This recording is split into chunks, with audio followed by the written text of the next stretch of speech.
pues he salido a buscar a las personas que creo que tienen lecciones de vida que enseñarnos. Y una de esas personas es Keila Neris. Hola, Keila. Hola Javier, un placer, ¿qué tal? Bueno, tenemos una relación un poco peculiar porque yo trabajo para ella desde hace un año, soy su asesor de marketing, por así decir, y entonces he tenido la oportunidad de conocerla y por eso creo que es, bueno, lo que yo llamo una de las luces de mi vida, una de esas personas de las que aprendo muchas cosas y por eso creo que hay que compartirlas. Bueno, Ujú. Keila es ingeniera civil, tiene su propia empresa de servicios a empresas de construcción, tiene familia, está casada, dos hijos y yo diría que sería pues una imagen de lo que podemos decir una mujer de éxito y ahora mismo tiene una vida próspera.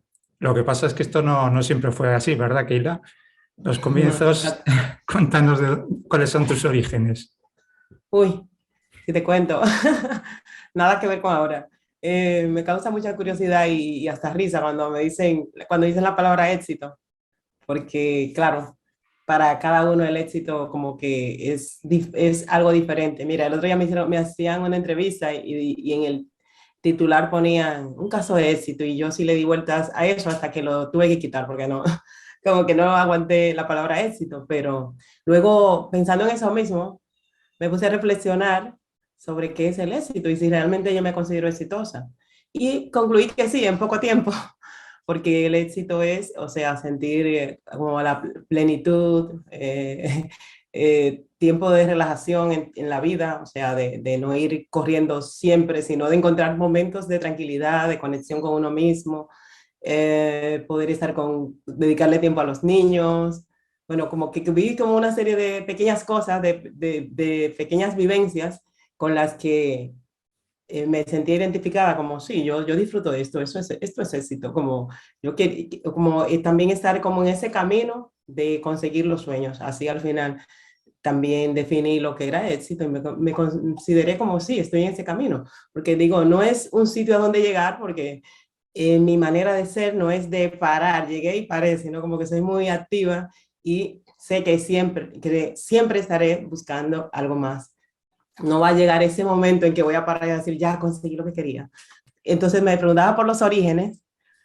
Bueno, los orígenes eh, vienen de bastante pobreza.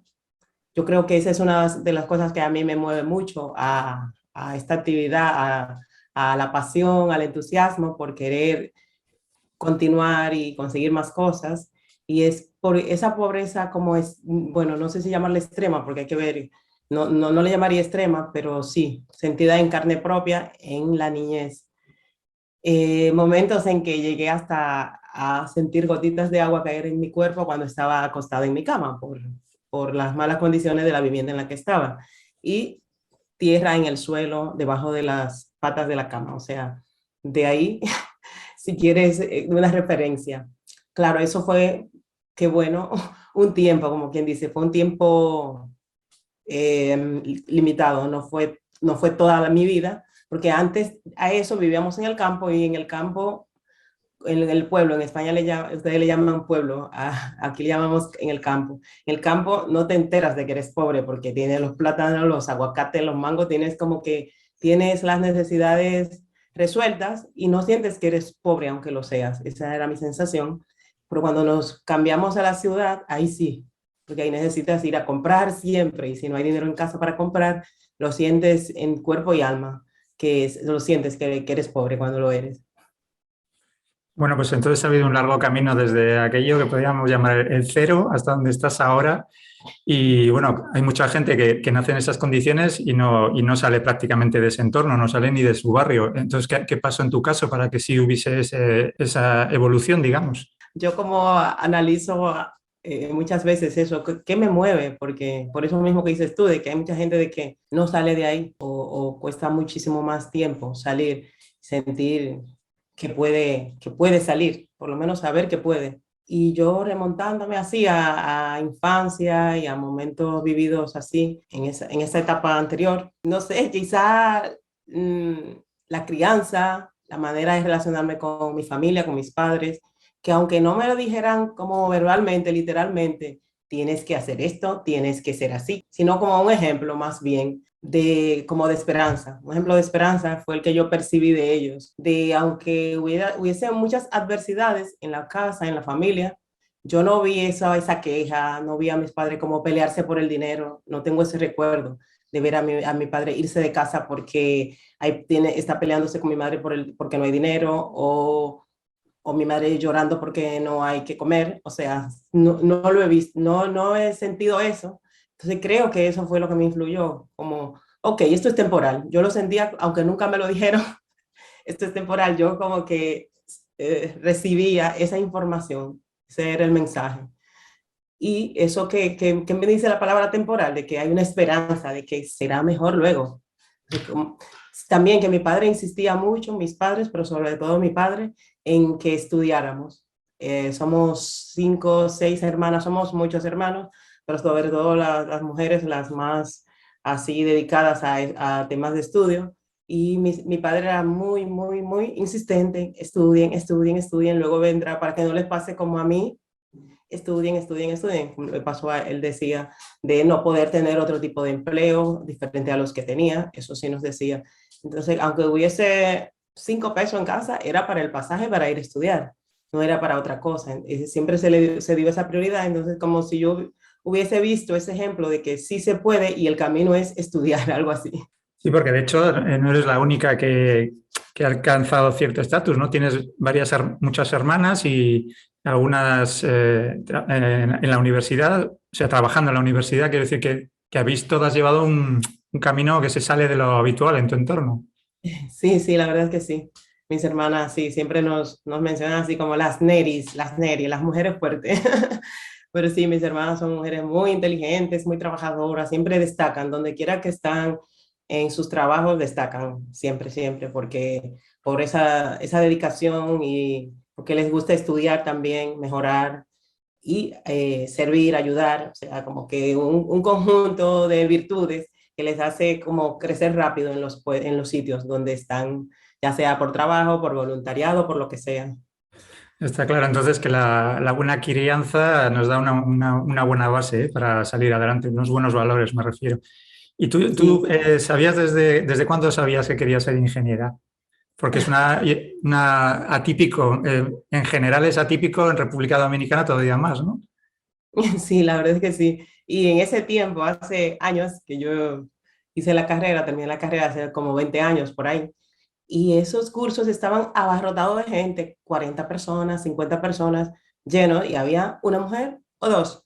Siempre era así, siempre esa era como la proporción de 60 o de 100, 2 o 3 mujeres. Y sí, bueno, ¿de dónde me viene?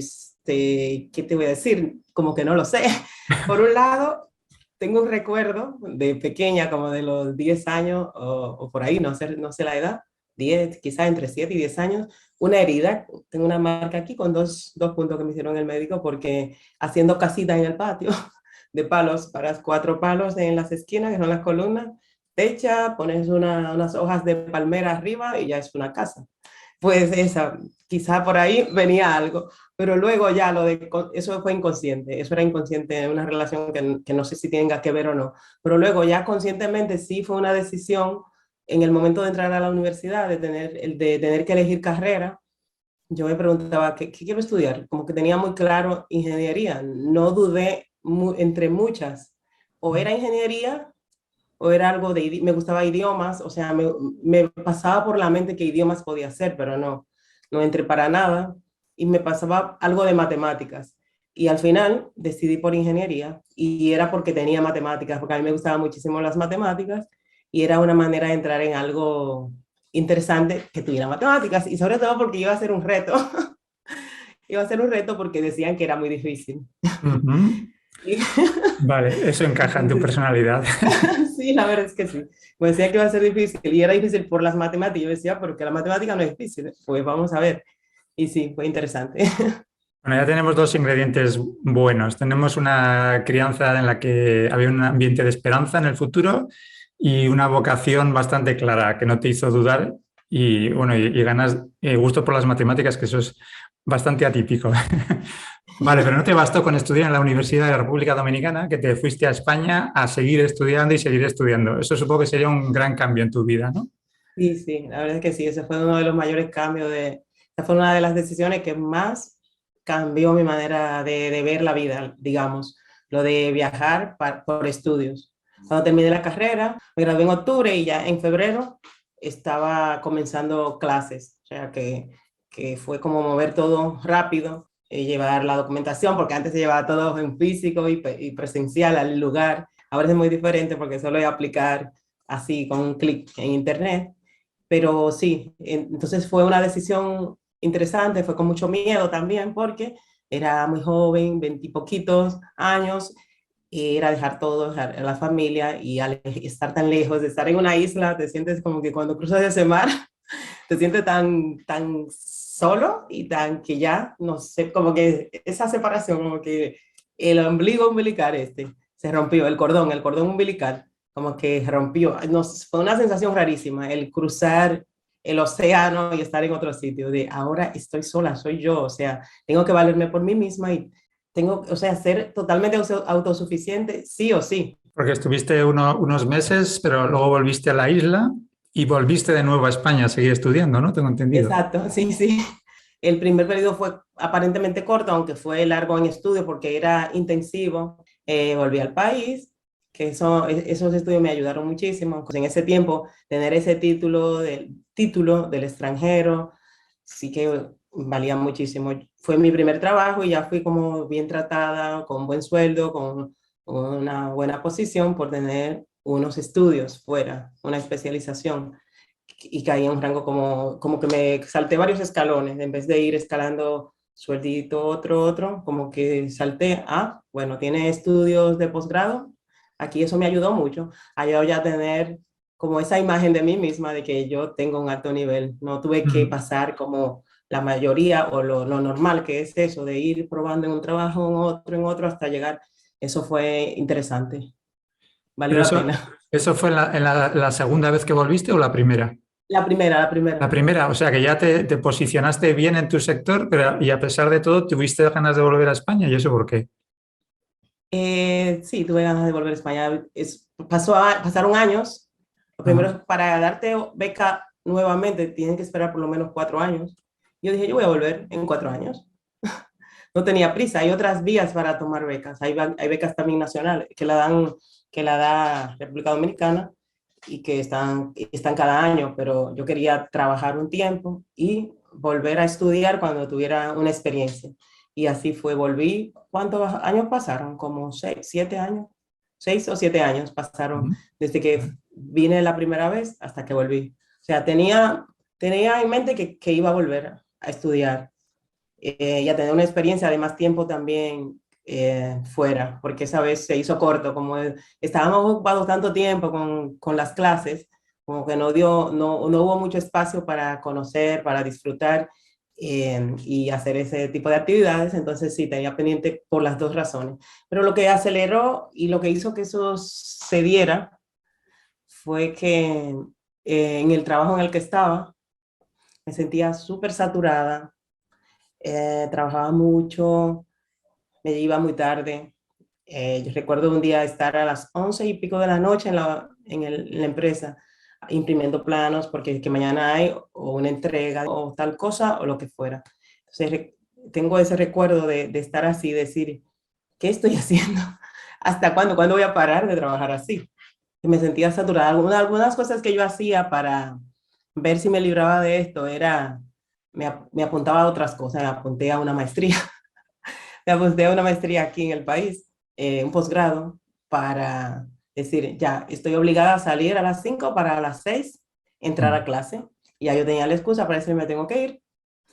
Como que yo misma me ponía, porque si no, yo sigo, mientras hay trabajo y hay necesidades de cosas para hacer en el trabajo, en mi puesto o bueno, o en mi departamento, como que no encontraba la manera de parar y si, nunca acaba. Ya sabes tú que el trabajo nunca acaba. Ujú. Si quieres, no dormirías ni harías nada porque el trabajo nunca acaba. Y pasaba eso, entonces yo me apuntaba al gimnasio, me apuntaba a cosas como para obligarme a hacer más, pero claro, seguía haciendo mucho, más lo otro, Y fue algo que me hizo decidir, ok, voy a buscar la beca ahora y ya voy a hacerlo, voy a irme ahora. Es el momento porque quiero desconectar de esa manera de trabajar. Estaba como, como si lo único que hacía era trabajar, más los huequitos que me buscaba así obligados. Eso me hizo tomar la decisión de tomarme un respiro y salir de nuevo. Bueno, respiro entre comillas porque aquí en España hiciste una formación detrás de otra, no vamos a entrar porque sería interminable, tiene un Sí, currículum sí. que asusta, pero yo me quiero centrar más en la experiencia en España desde otros puntos de vista. O sea, a ti como persona, ¿qué cambios te supuso? Porque es un cambio de cultura, ¿qué Sí, cosas te, sí. te chocaron más de vivir en España? Bueno, tuve una etapa, dos etapas, vamos a decir. Una etapa interesante de sentir que lo que se decía no era así. O sea, sobre esa etapa primera, de decir o que si hay racismo, o que si tal, o que si te tratan diferente, o tal, todas esas cosas como que para mí era como yo soy una más, yo soy una persona que está aquí, como yo me comporte, o sea, lo que yo reflejo, eso es lo que voy a recibir. Esa fue una etapa interesante porque yo me sentía totalmente integrada, a pesar de vivir en un sitio donde se habla otro idioma dentro de España y demás. Ya, esa experiencia de como de más apertura mía mental de yo encajar en cualquier lugar, como esa sensación. Pero sí, al final sí que tuve una etapa que la situación, al cambiarme la situación de que ya quería integrarme laboralmente y al ver que no podía, sí ya me sentí de nuevo como eso de me voy a hacer ama de casa el resto de mi vida. No puedo creerlo, o sea, yo estaba, ya me tocó luchar contra quedarme estancada, siendo ama de casa, solo. Era como que estaba viendo que ese podía ser, convertirse en un futuro si no hacía algo, porque no conseguía empleo en mi profesión, a pesar de tener muchos títulos, muchos estudios allí, porque coincidió, no por algo especial de que a mí no me quisieran contratar, sino porque coincidió con la crisis inmobiliaria y ahí no hubo manera, o un año, mucho tiempo buscando trabajo. Entonces ahí sí que tuve que tomar una decisión de volver al país para poder hacer eso que tanto quería, que era volver a integrarme a mi campo. Pero ahí tuviste un momento clave, ¿no? Porque hay mucha gente, muchísima, que tiene una vocación, tiene una profesión, de hecho, pero las cosas se ponen tan difíciles por las circunstancias. Bueno, ahora estamos otra vez con otra crisis, no encuentran trabajo de lo suyo y al final se acomodan a lo que hay, a lo que encuentran, a cualquier cosa y ahí acaba el recorrido. Y tú, sin embargo, dijiste, no, esto ni hablar, no voy a... Ah, Porque claro, es el camino fácil, entre comillas, es lo que te parece que... ¿Y esto cómo lo viviste? O sea, ¿no tuviste duda? ¿Dijiste, me voy y punto? O hubo ahí un momento que estuviste a punto de... O cómo fue?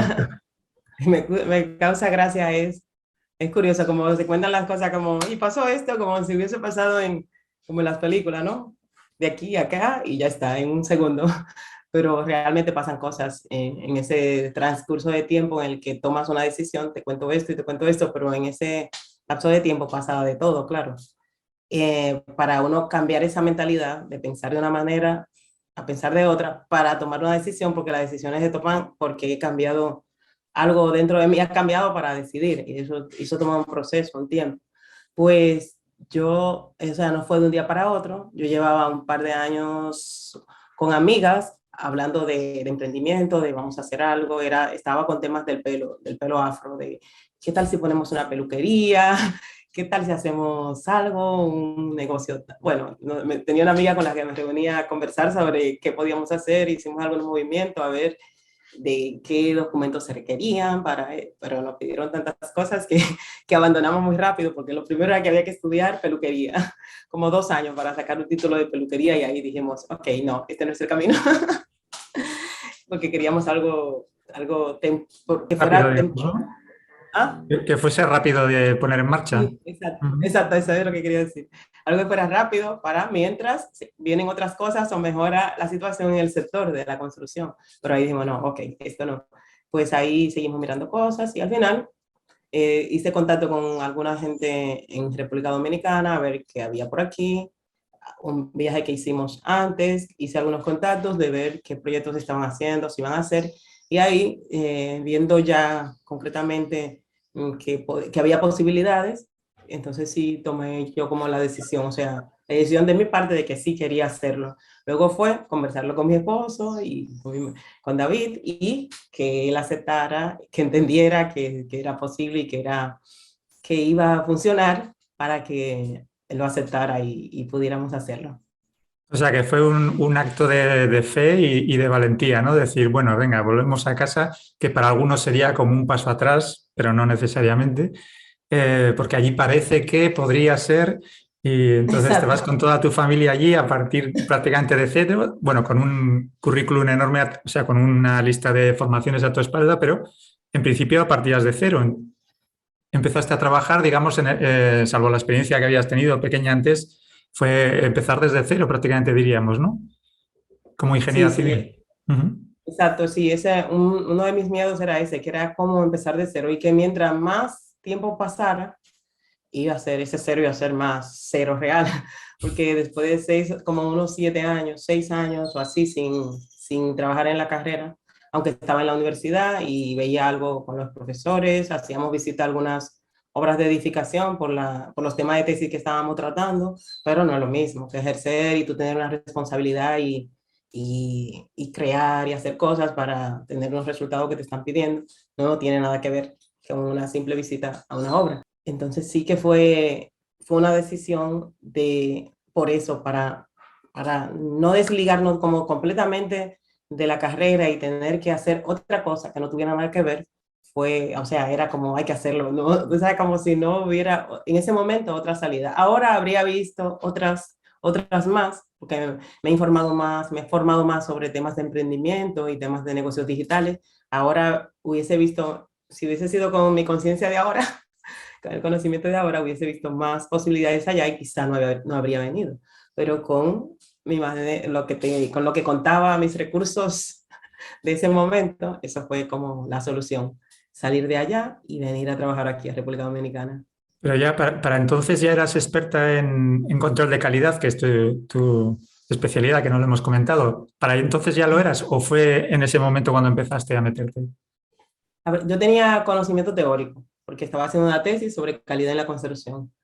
Era en edificaciones, de hecho, que no tiene nada que ver con lo que luego trabajé, pero sí tenía teoría, había leído mucho. Cuando estás haciendo una tesis tienes que leerte muchos artículos, muchas cosas que han escrito otros libros, e incluso escribir artículos, y yo tenía teoría, pero lo sentía que era teórico, era de qué se estaba haciendo en otros países, qué se hacía en España. Yo hice algún artículo referenciando lo que se estaba haciendo en República comparado con otros sitios. Claro, pero a la hora de que te dicen, vas a ser gerente de calidad de un departamento, en una obra, en una mega obra, ya es terrorífico total si no lo has hecho antes. Te viste como una novata total, ¿no? En ese momento. Sí, exactamente. Volví a mis inicios de cuando, como me sentí como recién graduada de la universidad, me sentí en la piel de un recién graduado de la universidad y que le ponen una hora adelante. Así me sentí y ya habían pasado años de mi graduación por eso.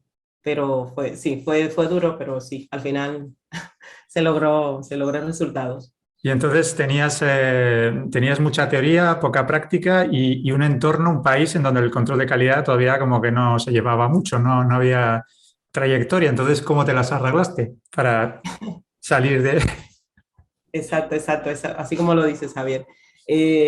Teoría, que no me servía de mucho, y en el país, control de calidad, cuando yo empecé a ejercer de esto como responsable de calidad, lo, a lo que se le llamaba calidad, no es calidad, eran simples pruebas, vamos a hacer pruebas al relleno, y la gente le llamaba calidad a eso, vamos a contratar una brigada de calidad, y era hacer pruebas y se va, y se le paga por hacer esas pruebas. O toma una probeta de hormigón y se va.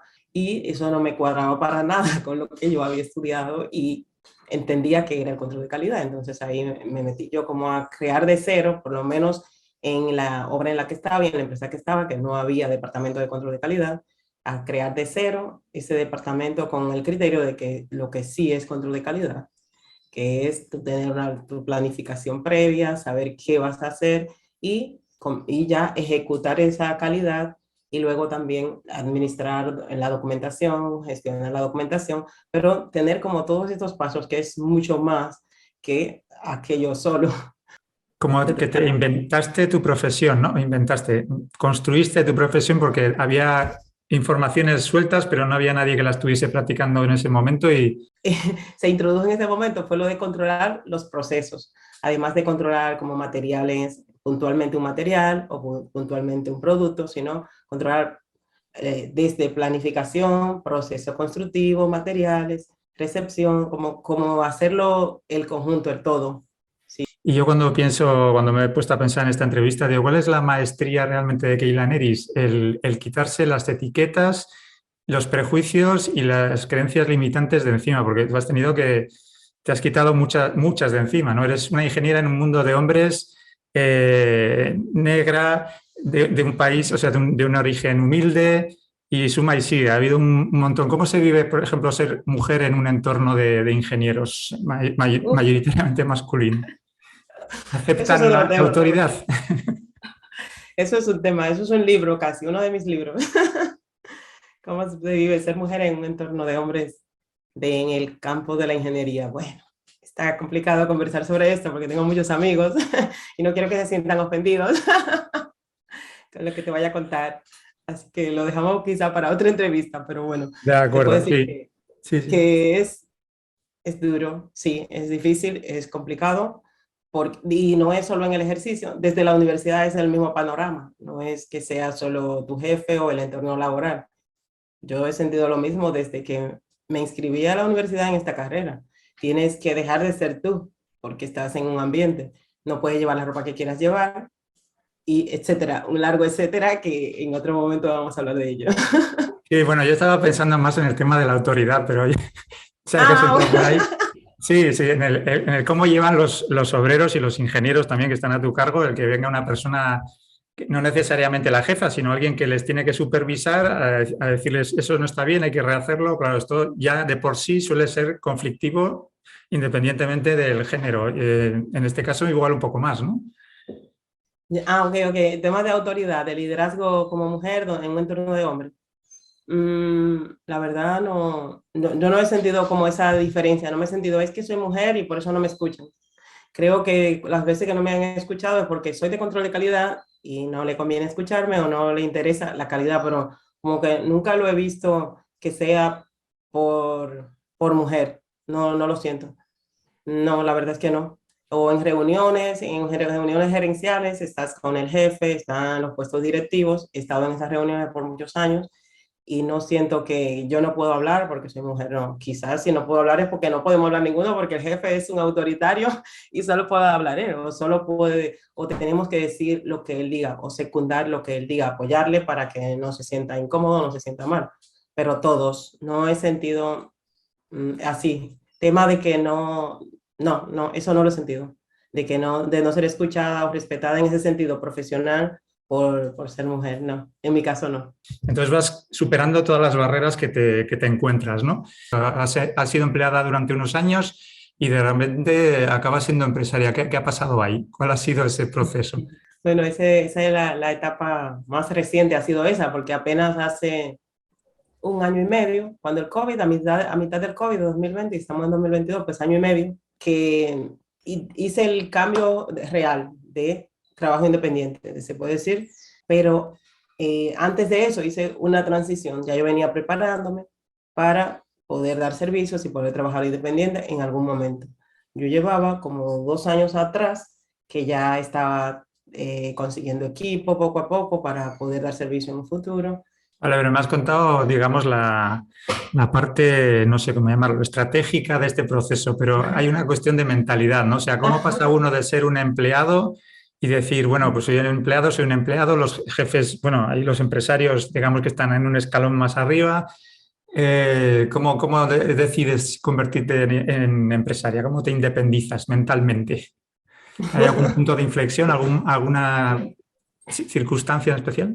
Como que los últimos 3 años estuve muy metida en lo que es en desarrollo personal, en aprovechar mucho el tiempo de cuando iba al camino en las obras. A veces tiene que trasladarte mucho dentro de la misma obra, obras lineales, o ir de una obra a otra. O sea que hay como mucho tiempo perdido en el vehículo que lo puedes aprovechar y aprovechaba todo el tiempo para escuchar audios de superación profesional, de emprendimiento, de temas de creación de empresa, historias de emprendedores que habían tenido éxito, que habían partido de cero y me emocionaba muchísimo, esos temas me gustaban mucho y eso me fue inspirando bastante. Y audiolibros, eso me fue inspirando, pero yo no veía la manera, yo veía que ellos, wow, encontraron qué hacer, yo no tengo nada que hacer, yo al no tener ni el dinero, ni equipo, ni nada, yo lo veía lejísimo, pero me gustaba y lo seguía escuchando. Y un día como que en un momento di con la clave, encontré a alguien que explicaba cómo lo que tienes que hacer, primero tener el sueño, escribir el plan, ponerlo por escrito, escribir un plan, ponerle fecha, y ahí fue que la cosa se puso como seria. Cuando te dicen ponle fecha, ok, ahora sí, va en serio. Entonces cuando empecé a hacer eso, como separar en partes pequeñas cada una de las actividades que tenía que hacer, separarla en partes pequeñitas para verla más posible, para ver lo posible y ponerle fecha, empecé a hacer eso y veía que sí, ok, esto, así sí, así se puede hacer, como bien fraccionado en partes pequeñitas, pequeñitas, así que pues, lo veía que iba a llegar a conseguir eso que quería, ese sueño. Y ese fue el cambio de mentalidad, de ponerme, de creerlo primero, de definir qué quería, con fechas, aunque las fechas no se den, no importa, pero tienes una fecha, luego la cambias y ya está, pero tienes una, hay que tener una referencia porque si no eso se va como que al infinito. Y eso, dar con un método, dar con métodos de alguna gente que decían el método que seguían y yo seguí el que más me convencía. También un libro que me ayudó mucho fue Piense y hágase rico, porque él dio, en algún momento dio una clave que yo dije, oh, yo puedo hacer esto. Contaba muchos ejemplos de gente que había hecho cosas grandes así, pero con pequeño, con muy poquito, empezando, con nada. Y de ahí tomé unas claves y como que arranqué. También el libro de Padre Rico, Padre Pobre, de Kiyosaki, fue una clave en ese momento, de ver qué hace el clase media para permanecer en clase media, cómo piensa el pobre, cómo piensa el clase media, cómo piensa el rico, y cómo empezar a pensar cómo piensan los ricos y hacer las cosas que hacen los ricos, de que en qué gastan su dinero, en qué invierten su dinero, temas de eso, de finanzas personales, me ayudaron mucho, de verdad. Sin eso no lo hubiese logrado, no lo hubiese visto posible. Y ahí empezamos poquito a poco. Empezamos, digo, porque con mi esposo, la ayuda de mi esposo es invaluable y sin él no lo podría haber hecho. Que él se ha quedado mucho tiempo con los niños para yo poder estar fuera haciendo cosas y dedicándome muchas horas al trabajo. Bueno, entonces está claro que recomiendas totalmente el formarse en crecimiento personal porque para hacerse próspero uno tiene que aprender a ser próspero y eso, claro, exige un cambio de mentalidad importante, ¿no? Porque venimos de donde venimos, de una forma de ver las cosas, de pensar que no están a nuestro alcance, como has dicho antes, que están demasiado lejos, no tenemos los medios o la formación. Entonces, cultivarse es una clave importante en tu caso, ¿no? Veo que le has dedicado mucho tiempo a eso. Exacto. Sí, mucho tiempo, pero como con amor y relajada. No es el tipo de estudio de tengo que aprenderme esto y tengo que aprobar un examen. Es muy Ujú. diferente. Es una Claro. formación como muy relajada. Lo vas haciendo a la vez que lavas los platos, estás escuchando, lo compartes con alguien. Cada vez que aprendí algo nuevo, lo compartía con mi esposo, con David. Le decía, oye, esto, escucha esto. Y ahí estábamos los dos analizando, sí, qué podemos hacer. Sí, es otro tipo de formación. Además, como ves la aplicación que tiene, ves gente que lo ha hecho, ves los resultados de ellos, como que inspira mucho más. Y sí, lo que dices, 100% de acuerdo contigo. Es indispensable la mentalidad, el cambio de mentalidad para tener un cambio en los resultados que estamos teniendo. Claro, si soy empleada es porque tengo mentalidad de empleada. No hay manera de ser empleada. Si has cambiado esa mentalidad, no te quedas siendo empleado. No hay manera, porque es Sí. muy diferente la manera de pensar, a menos que lo estés haciendo como estrategia, como un medio para un fin. Bueno, voy a trabajar un año aquí y voy a ahorrar X y ahí voy a hacer mi proyecto tal, voy a comenzar. Así sí, puedes tener esa mentalidad siendo empleada, de la otra manera no hay manera, no puede ser. Sí, una vez que haces el clic ya no hay vuelta atrás, ¿no? No hay vuelta atrás. Ya dices, ni por 10 millones me contraten, ya no te emplearía. Oye, una cosa que cuando estaba pensando en la entrevista, antes preparándola, decía, a ver, ¿qué es lo que caracteriza a Kaylan Iris desde mi punto de vista? Sin duda la pasión por el trabajo. sea, eres una apasionada de lo que haces que yo digo, madre mía, ¿cómo le puede gustar tanto el control de calidad? A veces pienso, es una friki, no puede ser. Bueno, cada uno tiene las pasiones que tiene y ya está, ¿no? Pero la clave, o sea, la pregunta que me viene es, ¿algo te viene de naturaleza? Porque todo lo que haces lo haces con esa entrega, me consta, pero ¿hay algo que se pueda hacer para cultivar esa pasión por lo que haces o para superar los momentos bajos? Porque siempre hay momentos que las cosas se ponen tan difíciles que tienes ganas de abandonar. Entonces, ¿cuáles son tus claves? Ahí es donde quiero llegar. Yo analizando, porque escucho muchos audiolibros y a veces me pongo a razonar, dice, sí, es verdad, estoy de acuerdo por esto, por aquello. Y creo, decía un autor en estos días que escuchaba, en Libros para Emprendedores, de Luis Ramos, y él decía como, es que se habla mucho de encuentra tu pasión, y es como si fuera una búsqueda eterna, estoy buscando algo que me apasione, y él planteaba como, ¿qué tal que te apasione todo lo que haces? Y yo caía en que yo caigo en esa respuesta. Yo creo que me apasionaría, a lo que me dedicara me apasionaría. Claro, me gusta mucho el control de calidad también, sí, me gusta, pero me gustan mucho las plantas. Podría tener un vivero, una jardinería, podría hacer más cosas, podría dedicarme al pelo afro, a una peluquería de pelo afro, o sea, a más cosas. Sé que si empiezo a hacer listas de a qué me gustaría dedicarme, encontraría muchas que me apasionaran. Pero me gustó mucho el enfoque de este autor, que era como hacer las cosas con pasión. O sea, es como la clave, hacerlo con pasión, que me apasione, que es como cuando te entregas y quieres tener un resultado, porque para mí es clave el resultado, claro, hacer por hacer no es tan inspirador, para mí por lo menos. A mí me inspira mucho el que voy a tener un resultado luego. Cuando yo estoy trasplantando mis matitas, es emocionante en sí mismo hacer eso. Y es súper relajante y conecta mucho estar ahí en ese momento con las plantas, conectando, estar con ellas, simplemente eso ya está. Pero claro, yo sé que vienen unas flores luego también, aunque van a crecer y voy a volver a trasplantar, pero vienen flores. Si no le echo agua, no van a venir flores. Y ya se quedó en que trasplanté. Es como continuamente hacer cosas que alimentan esa pasión. Es como iniciar, seguir, continuar, acabar, si la tarea tiene término. O sea, como que en toda la fase del proceso, mantener viva esa pasión por eso y por ese resultado. Y cuando se acabó, porque se acabó y empiezo la otra. O sea, no sé cómo explicarte Sí, sí. cuál. Vivir lo que No sé si me haces entiendes. al 100% y disfrutar del proceso y del resultado y de todo ello, ¿no? De todo, iniciativa y acabativa, dice Sanso. Hay que tener iniciativa, pero acabativa, porque si empiezo una actividad y no la acabo, o sea, al final te viene como el bajón de... Yo creo que eso me inspira a mí a correr mucho, a ir tras las cosas, para Ajá. tener un resultado final. Un resultado, el que yo ando buscando, porque cuando tú empiezas a hacer algo, tú estás como que visualizando al final que vas a tener. Si tú empiezas a escribir un libro, tú estás imaginándote ese libro terminado. Ujú. Iniciarlo es emocionante, pero el proceso y tenerlo, si yo no tengo en mi mente ese final, yo no veo la inspiración para seguir. No es tan sencillo verla. Entonces, para mí es muy importante imaginarme ese final e imaginarme que he llegado. No existe la posibilidad en mi mente de que no va a llegar. Es que si no lo hago, y si no se da, y si no, es que nada de eso va. No te permites la No, posibilidad de que no, ¿no? En tu no me mente. la permito. Vale, Que no vale. pasa, bueno, ya, eso fue algo que no tuvo que ver nada conmigo.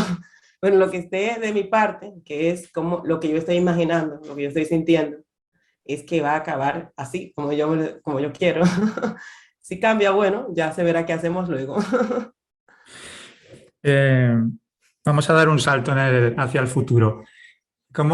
Sé que tienes unos proyectos muy interesantes y a ver hasta cuánto quieres compartirlos. ¿Cómo te ves dentro de 3 años, por no ponerlo muy lejos? Porque sé que te gusta hacer las cosas rápido. Pongamos 3 años solo. Ok, bien, es una pregunta muy interesante. Ahora mismo yo estoy con mi negocio de control de calidad, de servicios, de consultorías, pero estoy dedicada como a tiempo casi completo, mucho tiempo, a este negocio, porque es un negocio nuevo y le tengo que dar bastante calor, al menos al inicio. Yo espero de aquí en 3 años haberlo delegado bastante, por lo menos un 50% del tiempo que le dedico ahora, no estar dedicándoselo y poder dedicarme de lleno a mi negocio digital, que es mi escuela de formación de especialistas en control de calidad en obras, que es un proyecto que ya inicié poquito a poco, hace un año más o menos, lancé el curso y estoy en el camino porque es un inicio que es poco a poco, porque no, la gente no me conocía, ahora está empezando a conocerme, que empieza a confiar en mí, a conocer mi trabajo y demás, y aspiro que de aquí a 3 años estar dedicándome 50% como poco a ese negocio, a ese proyecto. Vale, pero la pregunta que hay a continuación es ¿por qué o para qué ese proyecto? O sea, si te está yendo bien en la obra, ¿qué te aporta esta nueva línea o este cambio, de hecho, porque quieres cambiar una cosa por otra? Es algo que me gusta mucho, porque ahí se mezclan temas que tenía dormidos, que sé que me apasionan, que es la formación. He dado clases desde muy jovencita, desde los 16 o 17 años estaba dando clase. Todavía estaba haciendo el bachillerato, estaba en tercero y cuarto de bachillerato y daba clase de ayudante de profesores de maternal a niños pequeñitos. Y ahí pasé, cuando entré a la universidad, empecé a hacer de una vez también monitora de matemáticas, como con 19 años o 20, ayudante de profesores, hasta que terminé la universidad. Después de la universidad también llegué a dar clase en una universidad aquí de carreteras, de obras sobre obras viales, carreteras. Me gusta, es algo que me gusta, pero es algo que lo dejé porque el offline es muy complicado, los traslados, ir allá, corregir los exámenes, como que ese formato de la educación tradicional, ese método de docencia no me convence tanto y además te hace perder como que mucho tiempo en traslados. Y ahora que tengo la oportunidad de retomarlo en el mundo online, que es mucho más cómodo, desde casa, desde mi estudio, poder hablar con la gente, tener consultoría con mis alumnos o mentorías y poder grabar mis clases, es algo que me parece fascinante y por eso me quiero dedicar. Y también porque eso me abre una puerta hacia otras cosas que quiero hacer después, que son temas de oratoria. Yo quiero hacer oratoria inspiracional, que es motivar a la gente a que luche por sus sueños, a que vaya tras sus sueños, a despertarle esa pasión, el entusiasmo, transmitírselo o ayudarle a descubrirlos en ellos mismos, porque seguro que lo tienen y están un poquito dormidos por algo. Entonces, aquí sí quiero dedicarme a eso más a futuro más lejano que esto, pero es un camino también, porque solo el hacer videos para YouTube es ya un avance, porque me tengo que exponer a una cámara, tengo que hablar, estoy hablando a un público que no sé Ujú. de cuántas personas va a ser. Inicialmente cuando estoy mirando solo a la cámara, estoy sola aquí en mi estudio, pero luego me va a ver mucha gente, quizá mucha gente llegue a verme. Y es una manera de practicar esa parte que también me apasiona mucho, Exacto. que estaba muy dormida, que ni yo lo sabía casi. Ah, Esta vez hice un curso de oratoria porque había algo por ahí, pero así, hice un curso de oratoria y ya está. Y ahora veo que sí, que era por esto. de alguna forma, esto que mencionas de ser oradora inspiracional está ligada también a ser mentora, aunque no sea esa figura exactamente, pero quiero decir, sí, se llamaría mentoría, ¿no? Porque es acompañar a personas que quieren ir hacia una vida mejor, pero no saben cómo hacer ese trayecto, ¿no? Y tú les puedes enseñar lo que has ido aprendiendo sobre el camino. Eso al final es mentorizar a alguien. Entonces me he acordado de algunas figuras que ha habido en nuestra vida. Nos encontramos a veces mentores y a veces antimentores, es decir, personas que o por bien o por mal nos enseñan, nos dan un vuelco y nos hacen aprender cosas rápidamente, ¿no? Una transición ahí brutal. Sé que hay algunas personas importantes en ese sentido. ¿Me podrías mencionar un mentor y antimentor, o sin nombres, obviamente? O sea, la figura, el personaje nada más, porque sé que es importante que estemos atentos a las personas con las que nos encontramos. Yo soy muy de eso. Los maestros están a la vuelta de la esquina. Lo que pasa es que a veces se disfrazan de villanos, pero siguen siendo maestros. Sí, exacto.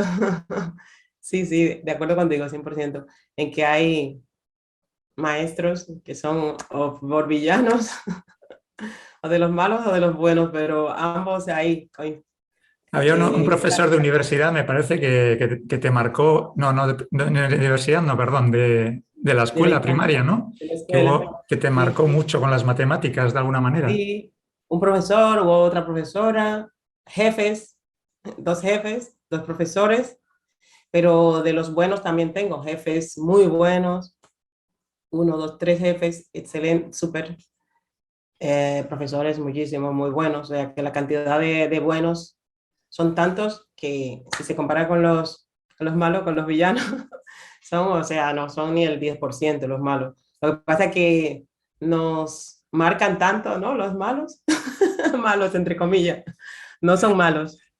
Lo que pasa es que nos afectan por nuestro condicionamiento mental, nuestro condicionamiento que tenemos, por nuestra manera de pensar en ese momento y de ser en ese momento, nos afecta mucho, nos duele mucho.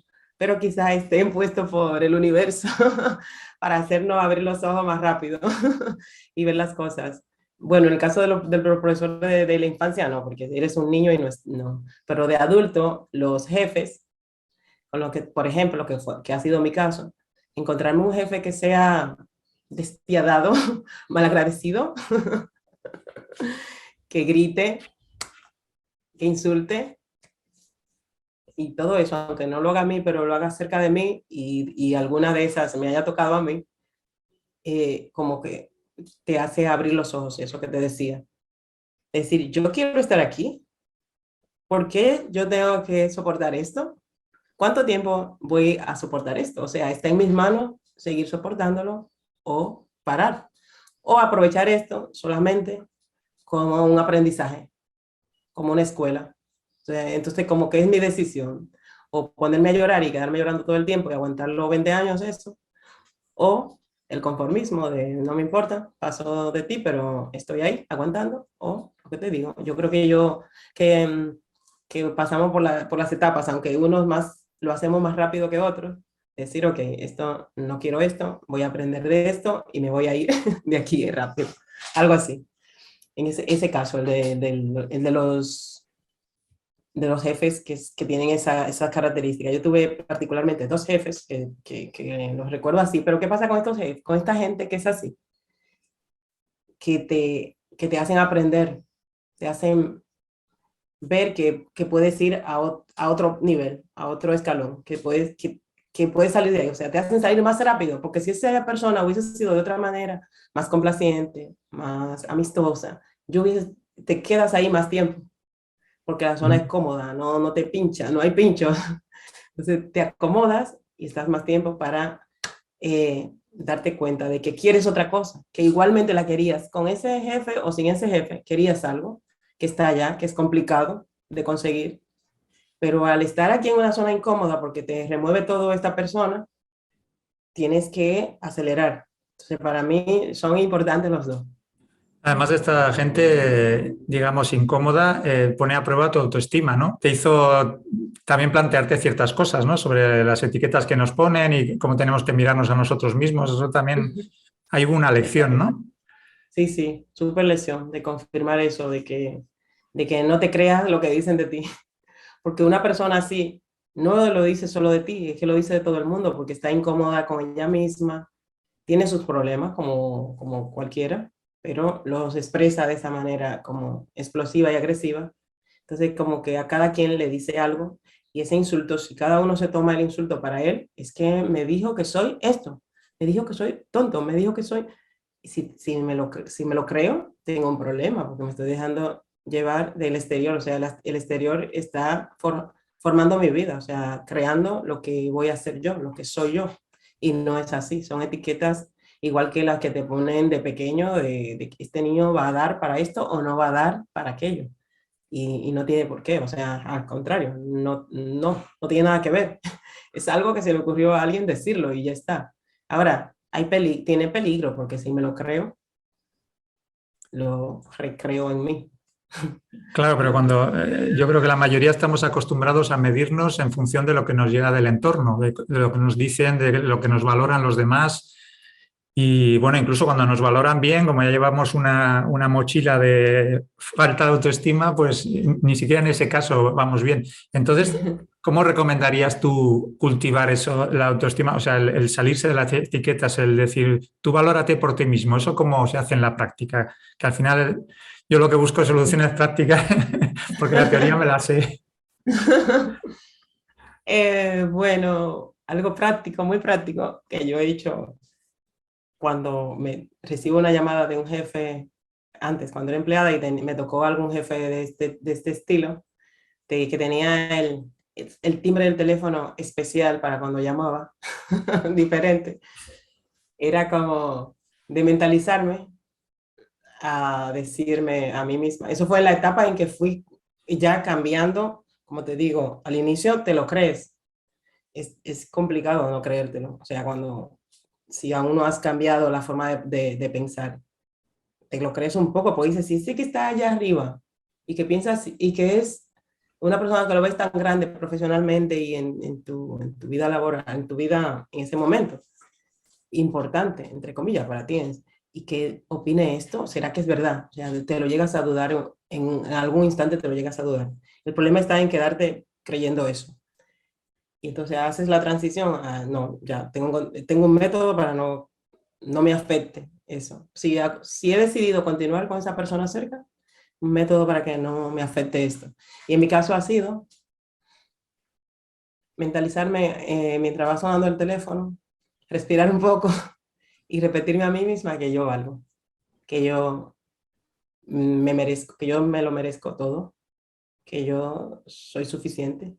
Repetirme cosas así sobre mí misma, respirar y tomar la llamada y que no me afecte. Y lo he hecho y sí que me ha funcionado. Me ha funcionado pasar de llorar cuando me dice algo, escucho algo de esto, a que no pase nada. A continuar como estoy ahora, con una sonrisa antes y después de la llamada. Sí, Vaya, ejemplo. pues es Es, una práctica sencilla, la deberíamos usar constantemente. Sí, sí, lo digo en serio. tengo una amiga que me decía que tenía un jefe así y me decía, yo lo que hago es imaginar, cuando mi jefe me está riñendo, me está peleando delante, yo estoy así con la sonrisa y me dice ella, y luego él me dice, ¿pero qué haces? ¿Tú no ves que te estoy hablando? Sí, yo sé que usted me está hablando, yo le he escuchado todo lo que me ha dicho y le repite todo lo que ha dicho, o sea que le estoy escuchando. Y dice, yo lo que hago es imaginarme a mis hijos dándome besos, abrazándome, se pone en la mente, no está viendo a su jefe, lo está escuchando, pero está conectando con algo interesante que le hace sentir bien y le hace sentir en paz. Entonces, tiene la equivalencia, lo que ella. Entonces, es hacer algo, cambiar lo que está pasando por tu mente en ese momento, para que no entre lo negativo. O sea, eh, mentalizarme en lo positivo para que lo negativo no entre. Qué bueno. Seguro que tienes montones de herramientas de estas y nos haría falta mucho más tiempo. De hecho, te voy a invitar a que tengamos más charlas de estas, si no te importa, de que eso, de que tu vida está llena de momentos en los que apuestas por ti misma y te saltas todas las barreras, las creencias limitantes, las etiquetas, todo lo que haga falta, porque cuando te pones hacia algo vas hasta el final. Y como dice Samsung, no es solo de iniciativa, sino de acabativa. O sea, me consta que cuando te pones hasta que acabas. Entonces ahí está tu superpoder, digamos. Pues nada, muchas gracias por estar aquí. Ya te digo, te volveré a invitar, ¿eh? Porque hay mucho, mucho, mucho más que contar. Gracias, Javier. Un Venga, hasta placer. pronto.